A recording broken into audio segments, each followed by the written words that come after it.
How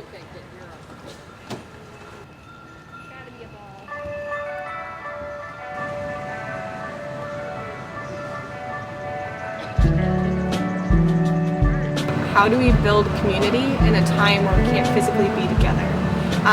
Here at the Riverwest Food Pantry, we very much focus on the importance of everyone gives and everyone receives, and so it's not us versus them. It's like, okay, it's all of us together. And before, when you're physically in the space downstairs together, that was like really easy to create. We had just a breakfast bar with fresh squeezed juice. We had egg bake available to be eaten, and just like we invited everyone downstairs to just eat breakfast together and get to know their neighbors. And there's just such a real sense of community there. And I think like now that everything's shifted outside and we're doing basically a drive-through food, it's like, well, that's our community, but it's like because we can't congregate, because we can't have those like longer conversations, it's like much faster, it's much more quicker, and then we don't see them until like a whole another week goes by. And so I think that's been like a real challenge of trying to like, okay, like in this new place that we're at, like how are we still able to have the community that we know exists and we know to be very fruitful here. And my pocket is buzzing. This is the day of all the things happening. So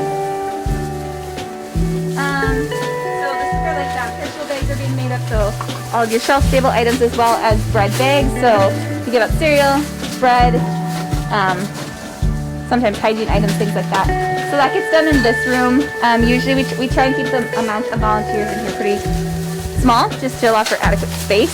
Because even if it wasn't COVID, it's a very tightly worked room. Right now it's creating little baggies that we're going to distribute in about 45 minutes. But yeah, it's my first day, and I don't know, it's pretty awesome.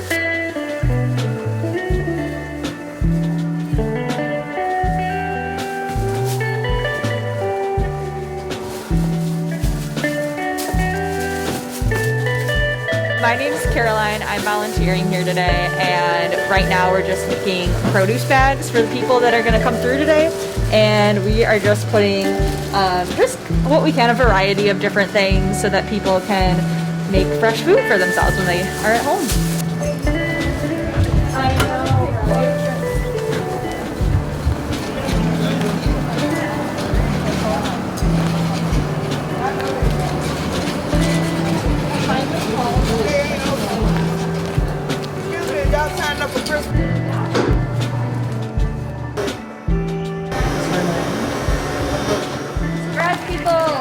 Did anybody tell you what you're all doing in here? No. Solid! We'll be giving you a family size number. The family size number determines how many bags of non-perishables, or if you look over there, it says meat and bread. A family of 1 to 5 is going to walk away with 1 bag of meat, 1 bag of produce, and 1 bag of bread. So, but the non-perishables will increase or decrease depending on their family size. So please pay attention to really that. Do what? Oh, I'm doing fine. Doing fine? Okay. Anything else we can help with besides food at all? All right, good stuff. Give hot dinner or something. Oh, yeah, it's in that box. Yeah, no. You have to cook it yourself. Oh, okay. It's a big old spiral ham. Okay. All right, you have a good one, okay? Okay. God bless you. She see it. God bless you too. Thank you, dear. Have a good one. A lot of people have lost their incomes due to COVID, and because of that, they're on the brink of eviction, and so we've helped a lot of people stabilize housing by paying for 1 or 2 months rent, or even helping people get moved into a new place who've already been evicted by paying rent and security deposit. Some of our other biggest things that we've helped with have been toiletry items, has been work boots. A lot of people are starting new jobs, and those jobs require them to have steel-toed boots. So we've purchased several pairs of steel-toed boots.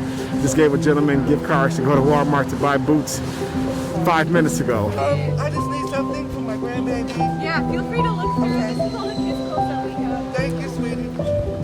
So before the pandemic, we also had like a little clothing shop downstairs where you could buy like a pair of pants for $1.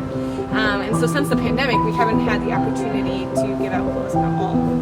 But because winter's coming up, well, it's happening, and just wanting to like fully serve our community in the best way possible, we started collecting coats, gently used coats and boots specifically, and socks. Socks are a really big need to give out to people in our community as well.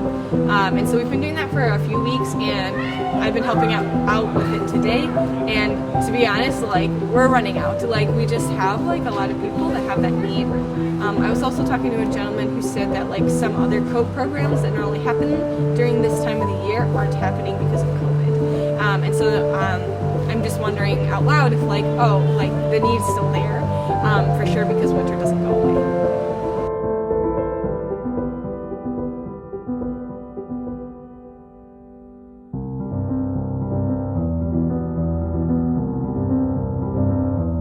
Through our partnerships with other organizations like St. Vincent de Paul, help people get beds and clothing and household items and just whatever a family needs to make themselves comfortable in their home. So the need just really varies, but I'd say most of the need has been on housing assistance or just rent assistance to help people stabilize in their homes due to losing income because of COVID. I think particularly in this time, there's a lot of people that are encountering desperate situations that they've never encountered before. And the main message I have for people who are experiencing that is you don't have to be in need enough to like come and receive food. Please come to the Riverwest Food Pantry if you're able. Oh, have a Merry Christmas. Thank you. Yeah. Thanks for all you done. We'll see you next year.